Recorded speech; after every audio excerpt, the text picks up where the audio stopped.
যদি কেউকে বিশ্বাস করতে চান তাহলে নিজের মাকে বিশ্বাস করুন এবং বাবাকে বিশ্বাস করুন এবং মায়ের সাথে ভালোবাসায় শেয়ার করুন, বাপের সাথে শেয়ার করুন নিজের কষ্টের মাঝে। তাহলে তাদের মাঝে সুন্দরভাবে আপনার জীবন কাটবে। কিন্তু বন্ধু-বান্ধবের সাথে যতই কষ্ট থাকে না কেন, তাহলে আপনার পরিবার আপনাকে বুঝবে না। সে বলবে অনেক টাকা কামাস, কিন্তু কষ্ট নেই। নিজের পরিবারের সাথে শেয়ার করবেন, তাহলে তারা বুঝবে আপনার দুঃখটা। কিন্তু নিজের কষ্ট অনুভূতিটা বন্ধু-বান্ধবের সাথে শেয়ার করলে লাভ হবে না। সেটা একবার ভেবে দেখবেন।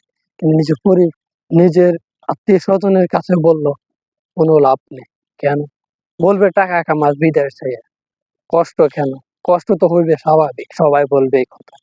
কিন্তু নিজের মাকে বলবে, তাহলে মা শুনে তবে ছেলে এত কষ্ট করে। তাহলে আপনি তাদের থেকে ভালোবাসা আন্তরিকতা পাবেন।